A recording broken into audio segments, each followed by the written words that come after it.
के चरणों में समर्पित अपने मन को नहीं करने दे रही है, ऐसे हर चीज को हमें छोड़ना होगा। क्योंकि हर कुछ होने के बाद आप हर कुछ करेंगे, लेकिन अगर वही नहीं कर पाए जो आपके आराध्य, आपके ईश्वर, आपके भगवान, आपके श्री कृष्ण भगवान आपसे मांग रहे हैं, तो ऐसी भक्ति व्यर्थ हो जाती है। ऐसे ही अगर देखा जाए पूजा आज ऐसा बहुत कम लोग हैं जो नास्तिक हैं, पूजा नहीं करते हैं, नहीं तो हर कोई किसी न किसी रूप में पूजा करता है।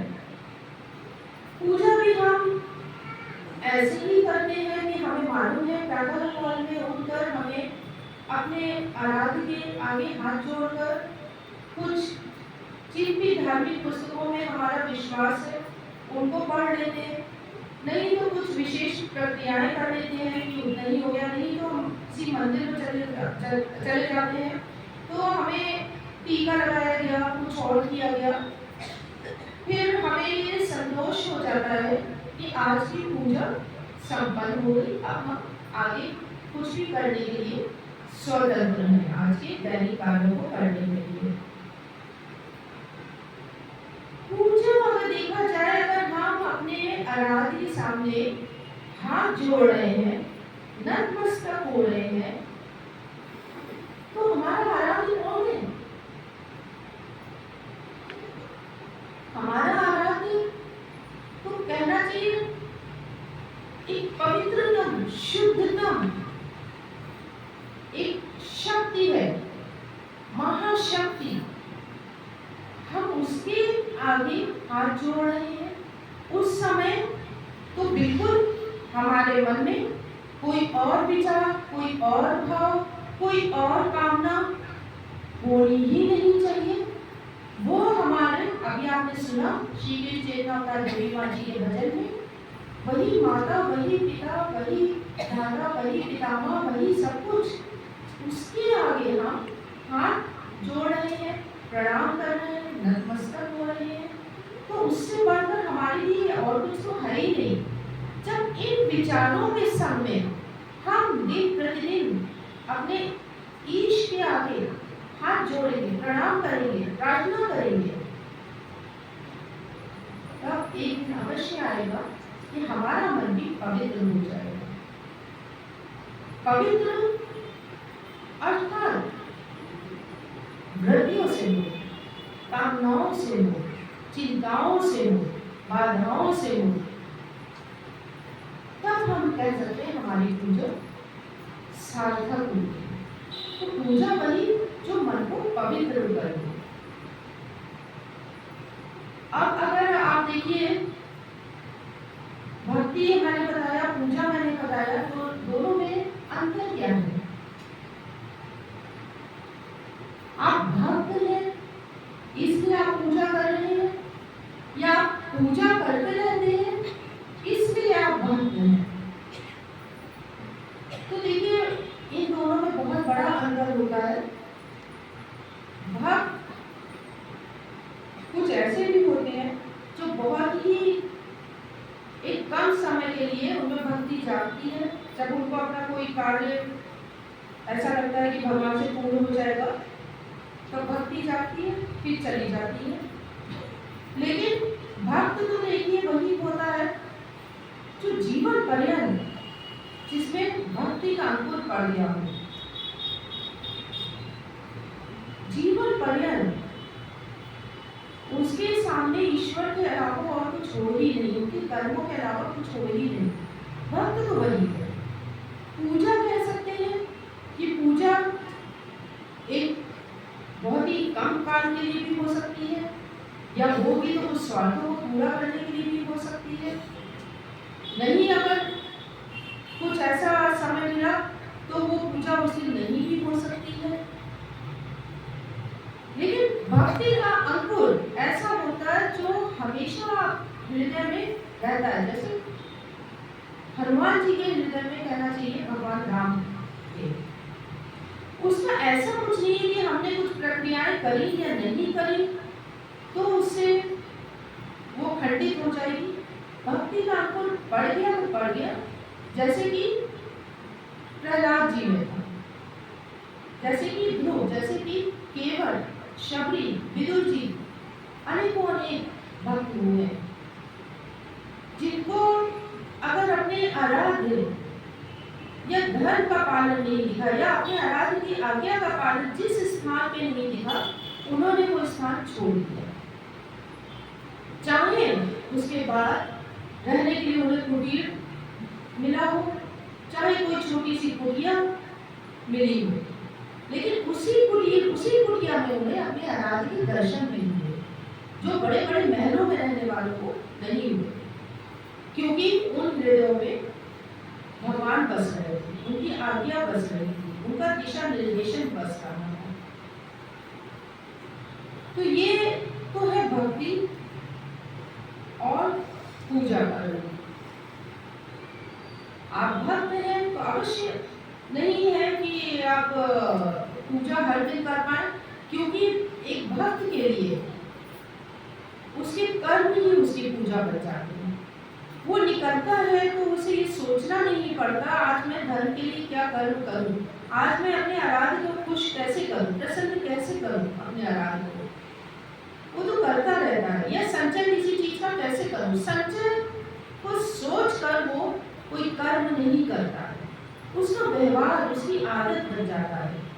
वो होता है भक्त, जिसको चाहे जितनी बाधाएं आए, चाहे जितने कष्ट आए, संकट आए, भगवान उसके हृदय से नहीं निकलते। जितने कष्ट मिलते हैं, जितनी बाधाएं आती हैं, वो जो भगवान का भक्ति है, वो कष्ट और बाधाएं उनकी भक्ति जो है उसको, भक्त को और भी आत्मविश्वास दिलाती रहती है, मजबूत बनाती रहती है, टूटता नहीं है वो। अब अगर देखा जाए आज के संसार में तो अनेकों समस्याएं हैं, बाधाएं हैं, उन बाधाओं के कारण तनाव है, क्रोध आता है, बहुत कुछ करने का विचार आता है। तो देखिए सबसे बड़ी बात क्या है कि आज एक बात ये भी समझनी होगी कि हर कोई हर कुछ को जीतना चाह रहा है, सफल होना चाह रहा है, हर कुछ को जीतने के लिए, लेकिन अपने मन को, स्वयं को नहीं जीत पा रहा है। वो हार रहा है अपने ही चिंताओं से, अपनी ही बाधाओं से, अपने ही भय से हार रहा है।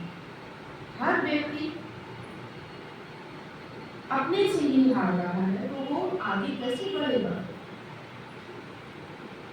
अब देखिए, अगर आप मंदिर में आते हैं, किसी भी पूजनीय स्थल पर जाते हैं, तो आप अलग अलग रूपों में ऐसे इसीलिए जाते हैं कि आपके दुख दूर हो जाए, लेकिन दुख दूर हो जाएंगे इसका विश्वास आपको नहीं होगा, या आपकी मनोकामना पूर्ण हो जाए, लेकिन वो पूर्ण होगी या नहीं होगी ये विश्वास नहीं होगा। फिर आपको ये भी रहना है कि ईश्वर द्वारा जो फल मिलेगा वो मीठा होगा या कड़वा होगा। तो ये जो है, ये विश्वास की कमी होती है, और ये जब विश्वास की कमी होती है तो आपका आत्मविश्वास आपको आगे नहीं बढ़ने देता है। अब देखिए, अगर हम बात करें मन की, तो मन, भगवान ने कहा है, श्री कृष्ण भगवान ने कहा है कि मन को स्थिर बनाओ, और मन तो आपका लेकिन स्थिर नहीं है, वो भागता रहता है, कभी इधर कभी उधर, कभी कहीं, कभी किसी कोने में संसार के, कभी अपने घर में, कभी और चिंताओं में मन तो भाग रहा है आपका। और मन जब स्थिर नहीं है तो जीवन कैसे स्थिर हो सकता है? और जीवन अगर स्थिर नहीं होता है तो मन में भय आता है। जीवन को स्थिर बनाने के लिए मन को स्थिर बनाना होगा। और मन, फिर पुनः मैं कहूंगी कि मन स्थिर होता है तब जबकि अपना मन अपने प्रभु के श्री चरणों में अर्पित हो, समर्पित हो। जब हमें पूरा विश्वास हो अपने आराध्य अपने श्री कृष्ण भगवान के पुनीत पावन चरणों में कि जैसा होगा, जो होगा अच्छा होगा। आज हम स्वयं के ही ऐसे वृत्तियों के चक्रव्यूह में फंसे हुए हैं जिनके तीर हमें लग रहे हैं, हमारे जीवन को खोखला कर रहे हैं। और ये चक्रव्यूह हमें अपने ही भगवान से हमें दूर कर देता है। चक्रव्यूह हमें निकलने नहीं देता अपने भगवान के चरणों में जाने के लिए। होता क्या है कि एक दिन यही इसी चक्रव्यूह में, इसी वृत्तियों के चक्रव्यूह में हम अपने जीवन को समाप्त कर देते हैं। अब बात आती है कि ज्यादातर सभी को लगता है कि जीवन में ये खो गया, वो खो गया। देखिए, अर्जुन जी थे महाभारत के युद्ध में, उन्होंने अभिमन्यु स्वयं के पुत्र को खोया था। शस्त्र नहीं रखे, युद्ध में आगे बढ़े, आगे चलते रहे। श्री कृष्ण भगवान को अपना सारथी बनाकर तब तक जब तक कि अधर्म पर विजय नहीं प्राप्त करें। तो देखिए, जीवन में बहुत कुछ हो सकता है। देखना ये कि जो आपने खोया है क्या वो जीवन था, या जो जीवन अभी भी आपके पास है वो जीवन है। और वो जीवन क्या सुरक्षित है? अगर तो वो जीवन के लिए आप उस पर ध्यान देंगे, या जो खो दिया है उसके लिए दुखी होंगे।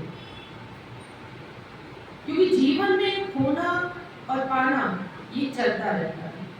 आप सभी की मनोकामना होती है जीवन लंबा हो, तो जीवन जब लंबा होगा तो ये खोना और पाना, सुख और दुख तो चलते ही रहेंगे। होते हम तब हैं जबकि हम एक स्थान पर दुखी होकर खड़े हो जाते हैं, हम आगे नहीं बढ़ते। उस समय हम खोते हैं अपने जीवन के बहुमूल्य समय को, अपने आत्मविश्वास को, अपने आत्मबल को, तब हम खोते हैं। उस समय ऐसा नहीं है कि आप हार रहे होते या और लोग आपसे आगे बढ़ रहे होते हैं क्योंकि वो सक्षम है। ऐसा नहीं है। आप हार रहे होते हैं क्योंकि आप एक स्थान पे खड़े हो जाते हैं और लोग सब आपके अगल बगल वाले को बढ़ रहे होते हैं। इसलिए मन को ऐसा बनाना चाहिए कि अगर कुछ हो गया तो उसके लिए रुकना नहीं है, आगे बढ़ना। जीवन है अभी, शक्ति है अभी उसमें, आत्मविश्वास है अभी उसमें, आगे बढ़ना है। बढ़ने का नाम जीवन है। श्री कृष्ण भगवान ने कहा है, सर्वधर्मान् परित्यज्य मामेकं शरणं व्रज। अगर आज आपके जीवन में अभी भी चिंताएं हैं, डर है, अन्य अनेक रूप में जो भी कुछ है मन में, उसका अर्थ है आप अभी भगवान की आज्ञा का पालन करके उनकी शरण में नहीं आ पा रहे हैं। सर्वधर्मान् परित्यज्य मामेकं शरणं व्रज। मेरी शरण में आ जाओ, सब धर्मों का त्याग करके मेरी एक शरण में आ जाओ। वो भगवान की शरण ऐसी होती है जहाँ मन आप चाहे ना चाहे स्वतः ही निश्चिंत हो जाता है, निर्भय हो जाता है, बाधा रहित हो जाता है, क्योंकि उस शरण में,